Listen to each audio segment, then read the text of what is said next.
we oppose the notion that victimless crime refers to illegal activities that does not directly harm others, or even if so, is done consensually between the perpetrator and the victim. Examples of these crimes include gambling, drug consumption, and prostitution. As the first speaker of the opposition team, we would like to point out that victimless crimes, despite lacking a clear immediate victim, such as the case with murder, manslaughter, or burglary and theft, still produce significant indirect harm to society.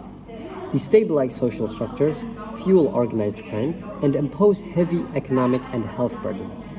Therefore, they should not be trivialized and must be punished seriously, if not equally to violent crimes.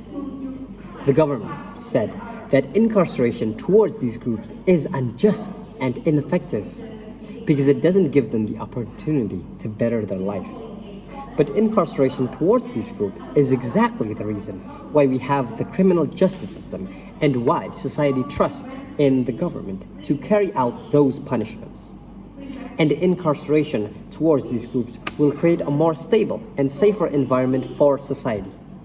With incarceration, the rates for crimes will drop significantly, and other people will be less likely to commit crimes such as these because they'll be thinking of the consequences before they act. And data from the PEU charitable trusts indicate that there has been a 25% drop of crime rates due to increased incarceration and imprisonment for crimes such as gambling, prostitution, and theft since the year 1990. Therefore, the statement from the government does not have any ground and proves to be false. The fact is, incarceration, such as imprisonment to victimless crimes, proves to be just and effective at decreasing criminality rates. From a moral point of view, the decriminalization of these crimes will create normalization in society.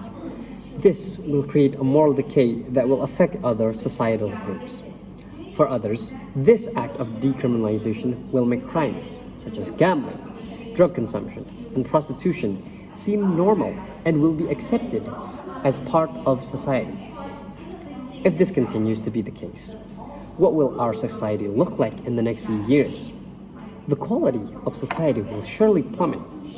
The streets will be filled with so-called accepted victimless criminals. Every corner of every alley will be filled with prostitutes, drug junkies, and addicted gamblers. Is that the vision of the future of society that we hope for?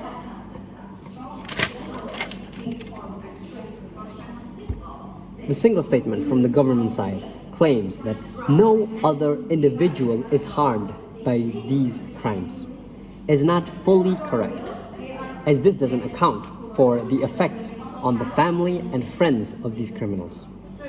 And this serves as a gateway. The fact is, victimless crimes such as these are the gateway to more violent crimes such as homicide, murder, and manslaughter. Drug-related homicide is more apparent than ever. In the US alone, over 80% of Child Protective Services cases involve a parent with substance abuse problems. Data collected from the Child Welfare Information Gateway 2018. These cases also cause a psychological impact on the children. And if their parents aren't punished, they will be more likely to fall into those acts as well, just like their parents. And the cycle will continue on for generations and generations. And the payments for rehabilitation that was previously mentioned from the government side will also cost a fortune for society and will create an economic burden for those that aren't even involved with these criminal cases. Public funds are used to manage the consequences of victimless crimes. Medical costs for overdoses and STIs from prostitution and drug use. Bankruptcies and family impoverishment caused simply by gambling addiction. The Australian Institute of Family Studies in 2019 estimated that the social cost of gambling in Australia is at $4.7 billion per year. including crime, bankruptcy, and relationship breakdowns. There's also, of course, breakdown of family and social units. Prostitution and drug addiction often lead to child neglect, domestic abuse, and even family dissolution. In the US alone, over 80% of child protective service cases involve a parent with substance abuse problems. And there's also gambling addiction, which is a major contributor to domestic violence and suicide, particularly in Asian societies. Data collected from Hong Kong Polytechnic, 2017. In conclusion, prevention over tolerance. I conclude that we have to promote prevention over tolerance. While these acts may initially seem harmless, the accumulative societal cost, moral decline, and secondary victimization make them far from victimless. They normalize deviant behavior, promote criminal ecosystems, and cause great physical, psychological, and financial harm to others. Therefore, treatment and victimless crimes should be treated with the same seriousness as conventional crimes. And that is necessary.